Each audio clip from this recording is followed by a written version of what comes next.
Good morning అండి. నేను Brahmanayudu. So Railway Koduru MLA Arava Sridhar, Janasena MLA, ఆయన మీద వస్తున్నటువంటి ఆరోపణలకు సంబంధించి ఈ వీడియో చేస్తున్నాను. అయితే నిన్నటి నుంచి చూస్తూ ఉన్నాం, రైల్వే కోడూరు ఎమ్మెల్యే అరవ శ్రీధర్ అక్కడ ఆ నియోజకవర్గానికి చెందినటువంటి అక్కడ ఉన్నటువంటి ఒక ప్రభుత్వ ఉద్యోగిని అయినటువంటి వీణా అనేటువంటి ఒక మహిళతో ఆయన రాసలీలలో కొనసాగిస్తున్నారు అని చెప్పేసి పెద్ద ఎత్తున మీడియాలో, సోషల్ మీడియాలో నిన్నటి నుంచి అదే వార్త.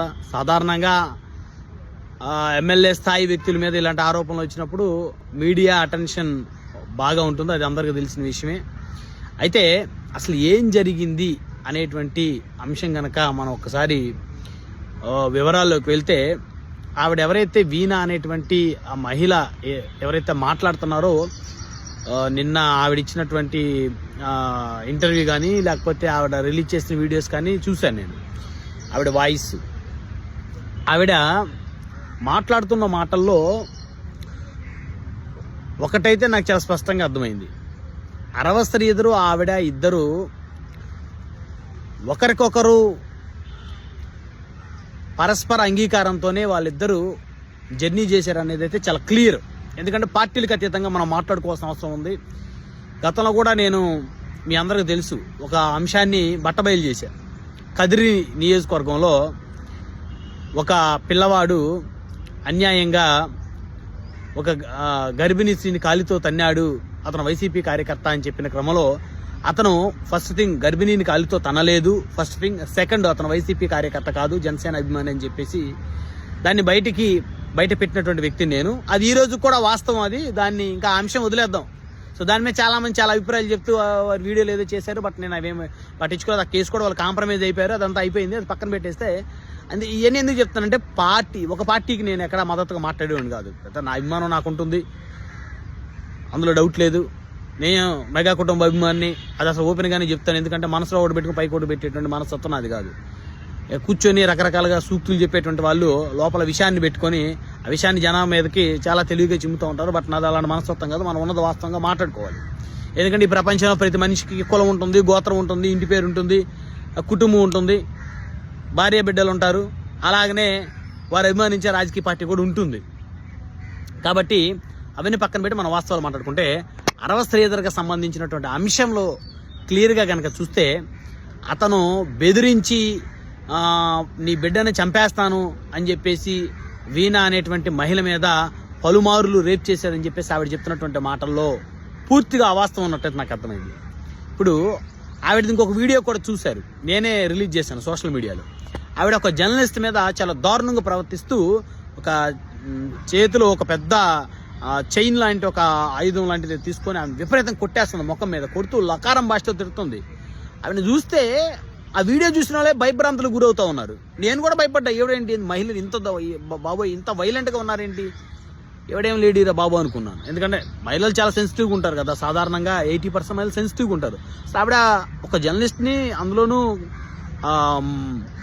మగ మనిషి, అతనే ముసలోడు కాదు, పిల్లోడు కాదు, ఓ 30 సంవత్సరాలు ఉన్నటువంటి మగ మనిషిని పట్టుకొని ఆవిడ అమ్మ నా బూతులు తిడుతూ లకారం భాషతో తిడుతూ గాండు అంటుంది, లకారం భాషతో తిడుతుంది, కొడుతుంది. అంత ఫైర్గా ఉన్నటువంటి వీణా గారు, ఈ అరవ శ్రీధర్ అనేటువంటి వ్యక్తి ఆవిడ్ని బెదిరించి పలుమార్లు ఆవిడ మీద లైంగికంగా అఘాయిత్యం చేశాడు అని అంటే, ఇది ఎంతవరకు కరెక్ట్ అనేది కూడా ఆలోచించాల్సినటువంటి పరిస్థితి ఈరోజు ఈ సమాజంలో ఏర్పడింది అనేది అయితే నేను ఒకటి క్లియర్గా చెప్తాను. 2, చట్ట ప్రకారం అరవ శ్రీధర్కి ఏ విధమైనటువంటి యాక్షన్ తీసుకోవాలనేది న్యాయ వ్యవస్థలు నిర్ణయిస్తాయి, మనమే ఆపేవాళ్ళం కదా. ఆయనే శుద్ధపూస అనేది అయితే నేనైతే అసలు చెప్పను. అతను మంచోడా చెడ్డోడా అనేది నేను చెప్పను, నాకు తెలియదు. అలాగే వీణా గారు మాట్లాడింది, అతను మాట్లాడిన రెండు చూస్తే వాళ్ళిద్దరు పరస్పర అంగీకారంతోనే వారు జర్నీ చేశారనేది క్లియర్ ఇక్కడ. ఇంకొకటి చెప్పాలి, అరవ శ్రీధర్ అనే వ్యక్తి బెదిరించి మహిళ మీద అత్యాచారం చేసేటువంటి అంత సీన్ అతనికి లేదు. అతను ఎమ్మెల్యే అయినప్పటికీ అతను రూపానందర్ రెడ్డి గారి శిష్యుడు. ముక్కా రూపానందర్ రెడ్డి అంటే రైల్వే కోడూరు నియోజకవర్గాన్ని తన కనుసైగలతో శాసిస్తున్నటువంటి రాజకీయ నాయకుడు. ముక్కా రూపానందర్ రెడ్డి గారు ప్రస్తుతం ఒక టీడీపీ ఇన్ఛార్జిగా ఉన్నారు, అక్కడ కూడా చైర్మన్గా కూడా ఉన్నారు. ఆ రూపానందరెడ్డి గారి శిష్యుడు అనాలి, ఇంకా అంటే కొన్ని చెప్పాలి కానీ మళ్ళీ ఇది రకరకాలుగా దారి తీస్తుందని కొన్ని అంశాలు నేను చెప్పదలుచుకో. చాలామందికి తెలుసు ఆయన ఎక్కడ నామినేషన్ ఏమంటే అక్కడ నామినేషన్ వేస్తాడు. ఎందుకు వేస్తాడు అంటే అరవ శ్రీధరు ఆ అబ్బాయి ఆ నియోజకవర్గం రైల్వే కోడ్ నియోజకవర్గం రిజర్వ్డ్ నియోజకవర్గం, అది రిజర్వ్డ్ కాన్స్టిట్యున్సీలో రిజర్వ్డ్ మాత్రం పోటీ చేయాలి, ఓసీలు పోటీ చేయడానికి లేదు, అందరికీ తెలిసిందే. కానీ రూపానందరెడ్డి గారు అధికంగా ధనవంతుడు బలవంతుడు పెద్ద వ్యక్తి కాబట్టి మరి ఆయన పోటీ చేయాలి ఈ నియోజకవర్గంలో, ఆయనకు అవకాశం లేదు కాబట్టి అరవ శ్రీధర్ గారిని చాలా తెలివిగా జనసేన వైపు పెట్టి ఆయనకి ఫైనాన్షియల్గా తాను సపోర్ట్ చేస్తా అని చెప్పి కమిట్మెంట్ తీసుకొని అధిష్టానాల దగ్గర మరి ఎవరెవరికి ఏం చెప్పారో తెలియదు కానీ మొత్తానికైతే టికెట్ అయితే తెచ్చుకున్నారు జనసేన నుంచి. సరే జనసేన నుంచి టికెట్ వచ్చింది. అక్కడ లోకల్గా ఉన్నటువంటి జనసేన నాయకులు తాతంశెట్టి నాగేంద్ర గారు లాంటి వాళ్ళు కూడా సపోర్ట్ చేశారు. ఎందుకంటే రిజర్వ్ నియోజకవర్గంలో రిజర్వ్డ్ క్యాండిడేట్కి టికెట్ ఇవ్వాలి. తాతంశెట్టి నాగేంద్ర గారు కూడా ఓసీ కాబట్టి ఆయనకి టికెట్ ఇచ్చే పరిస్థితి లేదు కాబట్టి ఎవరికో ఒకరికి రిజర్వ్డ్ క్యాండిడేట్కి అక్కడ సీట్ ఇవ్వాలి, జనసేనకి ఇచ్చారు.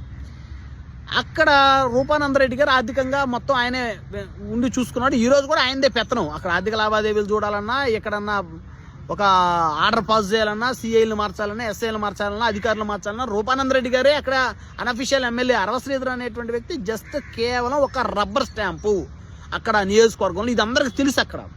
అయితే నేనేమంటున్నానంటే ఇదంతా ఎందుకు చెప్తానంటే ఇదంతా అందరికీ తెలిసిన అంశమే. ఇది పవన్ కళ్యాణ్ గారు కూడా తర్వాత తెలుసుకున్నారు ఆయన. అయితే ఆ అరవ శ్రీధర్ అనే అబ్బాయి బెదిరించి అతను ఏదో పెద్ద ఇది చేసే పరిస్థితి లేదు. అతను ఒక హోంగార్డు మీద కూడా అరవ శ్రీధర్ అనేటువంటి జనసేన ఎమ్మెల్యే అక్కడ తన జులుమును ప్రదర్శించలేడు. ఎందుకంటే తాను చేతుల్లో లేదు అక్కడ అధికారం. అక్కడ రూపానందరెడ్డి గారు ఆయన. ఇంకొక విషయం ఏంటంటే అరవ శ్రీధర్ అనే అబ్బాయి జనసేన ఎమ్మెల్యే కన్నా ముందు వైఎస్ఆర్ కాంగ్రెస్ పార్టీ సర్పంచ్ అతను. అక్కడ కూడా ఏంటంటే ఆ గ్రామం పేరు నాకు స్ట్రైక్ అవ్వట్లేదు. ఆల్రెడీ ఈ రైల్వే కోడ్ నియోజకవర్గం వాళ్ళు మన వీడియో చూస్తే వాళ్ళకి ఆల్రెడీ అర్థమైపోతుంది. ఆ గ్రామంలో రిజర్వ్డ్ పంచాయతీ అయితే రూపానందరెడ్డి గారే ఆ అబ్బాయిని పెట్టి ఆయనే డబ్బులు పెట్టుకొని గెలిపించుకున్నాడు అతన్ని. సో ఎమ్మెల్యే కూడా అలానే చేసుకున్నాడు ఆయన. Rupanandareddy is the key person అక్కడ. ఆయనే అన్అఫిషియల్ ఎమ్మెల్యే, ఆయనే అసలు ఆయన్నే ఎమ్మెల్యే అంటారు.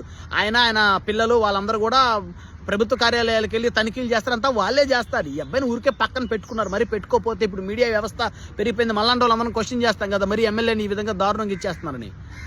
అయితే అబ్బాయి ఎమ్మెల్యే అయిన కొత్తల్లో కొన్ని ఫోటోలు కూడా బయటకు వచ్చాయి. అబ్బాయి రూపానందరెడ్డి గారి వాళ్ళ ఇంట్లో టీలు కాఫీలు అందించడం, వాళ్ళందరూ కూర్చుంటే ఆయన నుంచోవడం, కొన్ని ఫోటోలు బయటకు వచ్చాయి. ఆ ఫోటోల మీద కూడా పెద్ద చర్చ కూడా జరిగింది అప్పట్లో. మరి అది అందరికీ తెలిసే ఉంటుంది. మరి ఆ ఫోటోలు నిజమా అవి కూడా డీప్ ఫేక్ అనేది నాకైతే తెలియదు, కానీ ఈ అంశం కూడా చర్చ జరిగింది. అయితే సరే ఇక్కడ నేను చెప్పదలుచుకుంది ఏంటంటే ఒక మహిళ అంగీకారం లేకుండా పురుషుడు సంవత్సరాలు మహిళతోటి సంబంధాన్ని కొనసాగించడం అనేది అయితే అవాస్తవం, అది జరగని పని.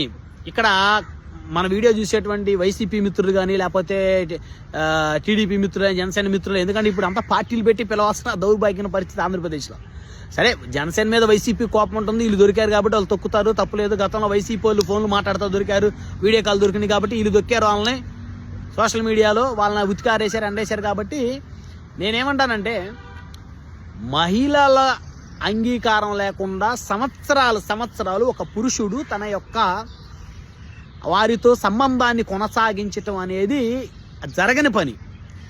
సో కాబట్టి దీని మీద లోతుగా దర్యాప్తు జరగాలి. దర్యాప్తు జరిగితే మాత్రం వాస్తవాలను బయటికి తీయాలి. అరవ శ్రీధర్ది తప్పు అయితే అరవ శ్రీధర్ని శిక్షించాలి, ఎమ్మెల్యే శ్రీధర్ని. లేదు వీణా అనేటువంటి మహిళ ఆల్రెడీ ఆవిడ బిహేవియర్ చూశారు అందరూ. ఆవిడ అసలు మనుషుల్ని ఏ విధంగా కూర్చోబెట్టి లకారం భాషలో తిడుతూ కొడుతుందో అంటే ఆవిడ ఏమైనా ట్రాప్ చేసిందా, హనీ ట్రాప్ చేసిందా, మనీ ట్రాప్ చేసిందా, ఏంటి, ఏ విధంగా చేసింది తెలివిగా అనేటువంటి అంశం మీద కూడా చర్చ జరగాలి లోతుగా. చేసి ఎవరు తప్పితే వాళ్ళు శిక్ష పడాలి. ఇంకోటి ఈ అబ్బాయి అరవ శ్రీధరు తన వీడియోలు కానీ చాటింగ్లు కానీ డీప్ ఫేక్ అనేది ఆయన ఎమ్మెల్యే అరవ శ్రీధరు ఒక వీడియో కూడా ఆయన రిలీజ్ చేశారు ఎమ్మెల్యే. అయితే అంటే ఈ అబ్బాయిని ఎందుకంటే ఆయన కుర్రోడు, యంగ్స్టర్, నాకన్నా వయసులో చిన్నోడు, 4 సంవత్సరాలు 5 సంవత్సరాలు చిన్నోడు. ఆయన ఇప్పుడే లోక జ్ఞానం తెలుసుకున్నాడు, ఇప్పుడు అవగాహన తెచ్చుకున్నాడు. కాబట్టి కొంతమంది మిస్గైడ్ చేసి ఉండొచ్చు, లేకపోతే కొంతమంది ఆ అబ్బాయిని రకరకాలుగా ఆయన్ని ఇబ్బంది పెట్టి ఉండుండొచ్చు. అయితే ఆయన చెప్పేటువంటి దాని మీద కూడా అది అంటే ఆయన ఫేక్ వీడియోస్ కొన్ని క్రియేట్ చేశారన్నారు. అంటే ఎయ్యి నిజము ఎయ్యి ఫేక్ అనే దాని మీద కూడా విశ్లేషణ జరగాలి, దాని మీద కూడా ఎంక్వైరీ జరగాలి. టెక్నికల్ పర్సన్స్ తోటి ఎంక్వైరీ జరగాలి. సో జరిగి దాని మీద చర్యలు తీసుకోవాలి. ఎవరు తప్పైతే వాళ్ళ మీద చర్యలు తీసుకోవాలి. అది నిజమా అబద్ధమా? ఫస్ట్ థింగ్, నిజమైతే ఆ అమ్మాయి ట్రాప్ చేసి వాంటెడ్గా చేసిందా, లేకపోతే అన్వాంటెడ్గా జరిగిందా, లేదా నిజంగానే ఈ అబ్బాయి ఆ అమ్మాయిని పెళ్లి చేసుకుంటానని చెప్పేసి, అసలు ఎలా పెళ్ళయి పిల్లవాడు ఉన్న వాళ్ళని పెళ్లి చేసుకుంటామంటే మహిళలు దయచేసి నమ్మొద్దండి. ఒకవేళ ఎవరైనా ఆ విధంగా చెప్పినా, మీ భర్తతో మీరు దూరంగా ఉన్నా, మీరు విడాకులు తీసేసుకున్న తర్వాత పూర్తిగా ఆ డైవర్స్ అయిపోయిన తర్వాత, మీకు డివోర్స్ అయిపోయిన తర్వాత, అప్పుడు మీ ఇంట్లో వాళ్ళ అంగీకారంతో వేరే వివాహం చేసుకోవచ్చు డైవర్స్ అయిన వాళ్ళు. ఎందుకంటే చాలా డైవర్స్ జరుగుతూ ఉన్నాయి కాబట్టి, డివోర్సు కాబట్టి. మరి ఎవరిది నిజము ఎవరిది అబద్ధం అనేది చాలా లోతుగా ఖచ్చితంగా వాటి మీద దర్యాప్తు జరగాల్సిన అవసరం ఉంది. అయితే ఇక్కడ ఇంకొక కీలకమైనటువంటి అంశం ఏంటంటే, ఎమ్మెల్యే అరవ శ్రీధర్ని వ్యూహాత్మకంగా ఇరికించటంలో వెనక ఎవరిదైనా పాత్ర ఉందా? ఒకటి. రెండు, చాలామంది చూశాను మొన్నటిదాకా జనసేనకి జాకీలు వేసినటువంటి వాళ్ళు కొంతమంది అసలు విపరీతంగా అరవ శ్రీధర్ ఆ మహిళని రేప్ చేసేసాడు, దారుణంగా చేశాడు, బలవంతంగా కట్టేసేసాడు అనే విధంగా ప్రోపగండ చేయటం అది చాలా బాధాకరం. ఇప్పుడు నేనేం చెప్తున్నాను, ఇద్దరు అంగీకారం లేకుండా సంవత్సరాల తర్వాత రిలేషన్షిప్ నడవద్దు. సరే, ఒకసారి ఒక ఎట్టం 2 ఎట్టములు రేప్ అయితే ఉండొచ్చు. సంవత్సరాలు అబార్షన్ అయ్యేంత వరకు రిలేషన్ కొనసాగించారు అంటే ఖచ్చితంగా వారి ఇద్దరి పరస్పర అంగీకారం ఉంటుంది అక్కడ. కాబట్టి ఇది ట్రాపా లేకపోతే ఏంటి అనే దాని మీద కూడా లోతైనటువంటి ఒక ఎంక్వైరీ జరిగి చర్యలు తీసుకోవాలి. తప్పు ఎమ్మెల్యే అరవ శ్రీధర్ తప్పైనా ఆయన మీద చర్యలు తీసుకోవాలి. లేదు ఈ మహిళే కావాలని ట్రాప్ చేసిందా అని చెప్పేసి ఒక ఎంక్వైరీలో కనుక తేలితే ఖచ్చితంగా ఆ మహిళ మీద కూడా చర్యలు తీసుకోవాలి. సో కాబట్టి దయచేసి ఎవరు వన్ సైడ్ వర్షన్ వినొద్దండి. సమాజంలో ఏమవుతుందంటే, ఇప్పుడు మనం అందరం ఖచ్చితంగా, మన అందరికి ఇళ్లలో మహిళలు ఉన్నారు, ఖచ్చితంగా మనం మహిళల పక్షపాతంగా మహిళలకు సపోర్ట్ చేద్దాం. కానీ కొంతమంది మహిళలు వాంటెడ్గా హనీ ట్రాపులు చేసి కొంతమందిని సొసైటీలో పేరు ప్రఖ్యాతులు ఉన్న వాళ్ళని బదనాం చేసినటువంటి సంఘటనలు కూడా మనం గతంలో చూసాం కొన్ని. కాబట్టి చాలా జాగ్రత్తగా వాస్తవాలను ఆలోచించి వాస్తవాలని విశ్లేషించుకొని రెస్పాండ్ అవ్వాల్సినటువంటి బాధ్యత సమాజం మీద ఖచ్చితంగా ఉందనేది నా అభిప్రాయం.